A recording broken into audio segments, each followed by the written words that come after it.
Me today, Sheriff Bill Farmer from Sumter County and Captain Rick Taylor from the Lakeland Police Department to talk about this case that we all work together. In fact, I'll let Sheriff Farmer tell you in a few minutes he actually began the case, and then his team enlisted the help of the Lakeland Police Department because the victim was living in the city. They followed a lot of leads for a period of time in the city of Lakeland, and ultimately what occurred was the detectives from the Lakeland Police Department and the Sumter County Sheriff's Office determined that the event not only didn't happen in Sumter County, which they didn't believe occurred there from the very beginning, but that it didn't happen in the city of Lakeland. In fact, this brutal, vicious murder happened in the city of Lakeland. And here's what we know. Detectives from the Sheriff's Office, working with our counterparts, immediately last night, upon putting together significant information over a period of time, found out that our victim, Robert Banks, who we knew had been murdered, who had been viciously murdered, was his suspects were unusual in the cause that they're all related.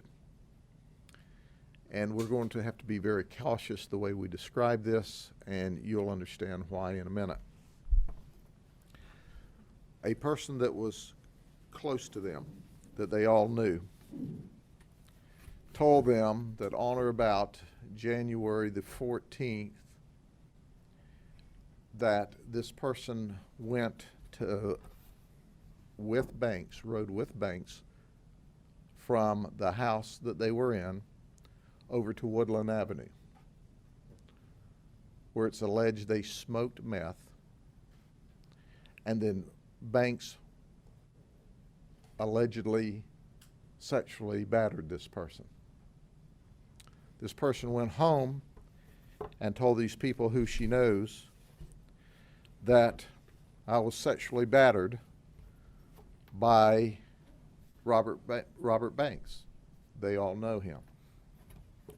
This absolutely enraged these guys, and the first three are the brothers, and then Michael Gunn is a friend. They called Robert Banks up and said, "Hey, come on over to the house. We want to buy some K2. Robert is a drug dealer." Robert came to the house. Michael Gunn slammed the door. They all immediately jumped on him. And then they proceeded to beat Robert viciously. They kicked him. They strangled him with an electrical cord. They beat him with a pipe. They beat him with their fist. They beat him with the sticks. And then during this process, we know that Nathan sodomized him with a flashlight, asking him, "How does that feel now? How do you like it?" And then they beat him to death. After they beat him to death, then they wrapped him up, called their father, who's charged with an accessory after the fact, and said, "We've killed this guy, and we've killed him because he raped this person that's close to us." And they took him into Sumter County. And I'll let the sheriff tell you what they found in Sumter County, and then I'll have Captain Rick Taylor from Lakeland Police Department to talk about how they worked the case initially, and we'll take questions from that point. But you must understand that we're outraged and we're relieved that they're all in custody, and they all confessed. So we have physical evidence, we have their confessions, we have witnesses. They actually photographed our deceased victim with their cell phone and showed the photographs. So at the end of the day, a very brutal family is in prison for viciously murdering this guy for an alleged act of sexual battery. Sheriff. Okay. Thank you, Sheriff Judd. On the morning of January the 15th in the Green Swamp, we had a young couple that was jeeping out there, riding around on their Jeep, spending the day in the woods. They came upon an area that looked like it had been burnt, and it was drove right upon it. It had been raining that day, so there wasn't any current open flames or smoldering.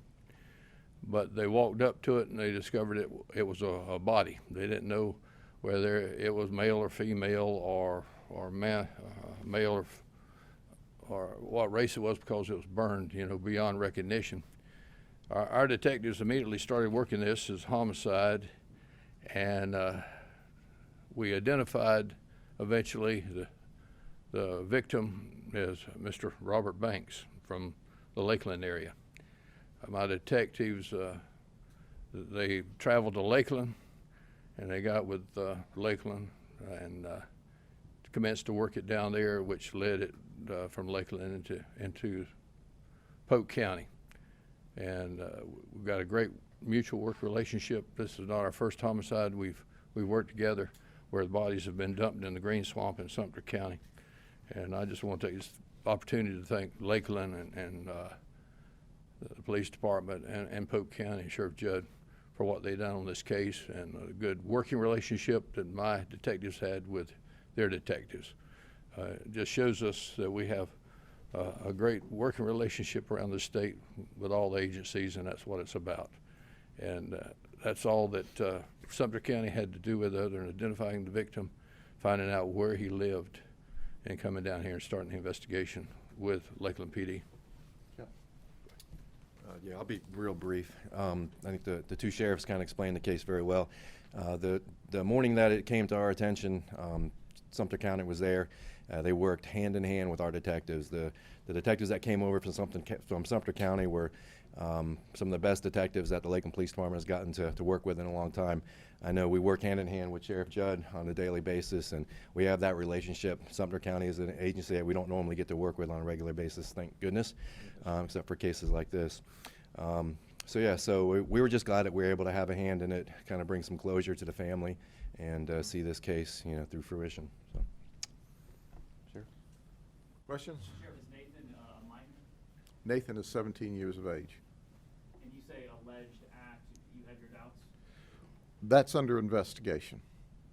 We certainly are going to give every bit of credibility that it deserves, but the investigation's underway. I mean, obviously, when you viciously murder somebody, there's the inclination to create a story if it's not valid to begin with.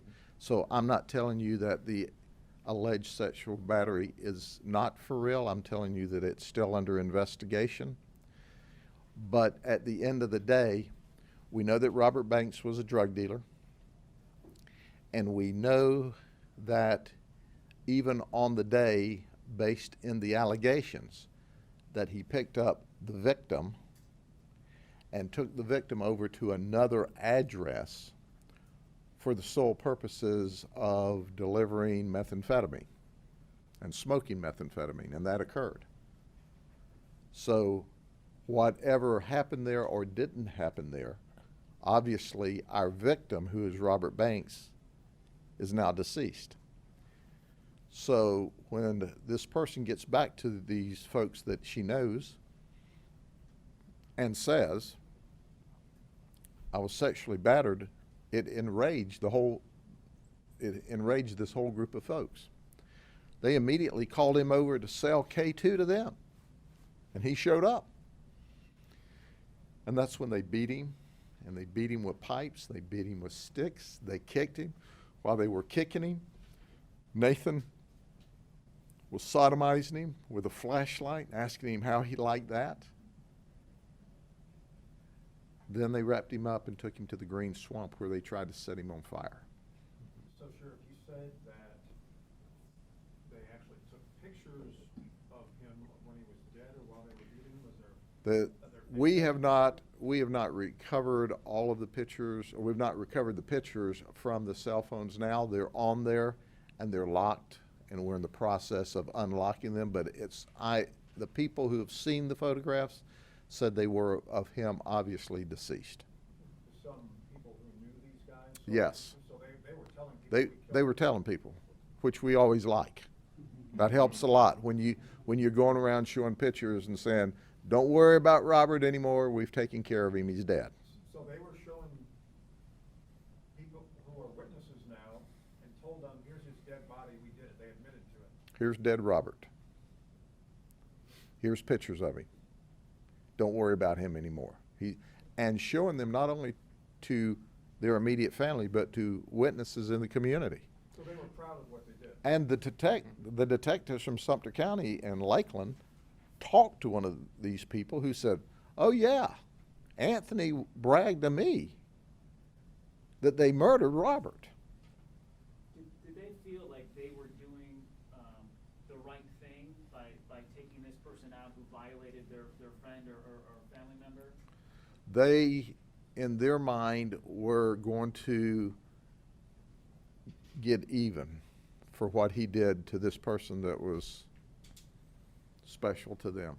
Did you say the woman she wasn't related? I'm not saying. I'm just saying they knew her very well.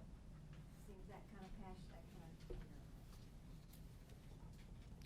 She's alleged that she's a victim of sexual battery, and we are giving her all the respect that she's alleging that she's a victim of sexual battery, and we're giving her all the respect that she is due as an alleged victim of sexual battery.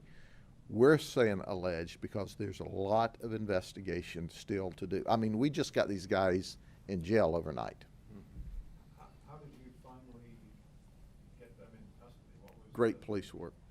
What was like the last thing where you said, okay, we know these guys did it? I mean, what?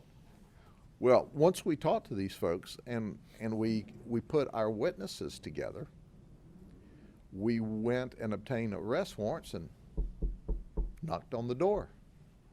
They were all at the house. Another one who heard we were looking for him called the office to turn himself in.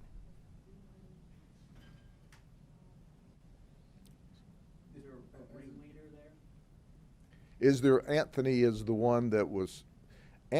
the one that heard from the victim, and he's the one that told the brothers and ultimately his dad. And if you look, all of them have arrest records. We don't have any Sunday school teachers here.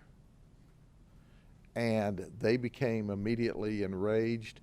And to get this in the right context, Dad didn't know about it till after the fact, till they called Dad up and said, hey, we've murdered this guy, we got to do something with him. Dad comes over with his Jeep Cherokee, and they load him in the trunk, and off they go to the Green Swamp. Yes, sir. What's the Sumter County connection? Do they recreate up there? Did the Johnson family do? Do we know why they chose to go away to Sumter County? They were familiar with the area. It's a Green Swamp Management Area. It's a beautiful, beautiful area, and it's not uncommon for people to recreate there. And they had to do something with him. But our appreciation goes to Sumter County, to the Lakeland Police, and certainly to our detectives who, working together, we got this all put together. And what's important, when you start moving crimes across jurisdictional lines, is that you've created a relationship where it's really just like another group of our detectives from working with us, or us with them. And that's what we have with the Lakeland Police Department, and certainly my colleagues who are sheriffs in bordering counties. Our goal is to make sure that it's seamless when it moves from one jurisdiction to another. And that's all of our goals, and that's why we win and the bad guys don't. Because they're cognizant that it frustrates in many instances, or has the potential to frustrate, But think about it. I mean, here's Michael, the friend.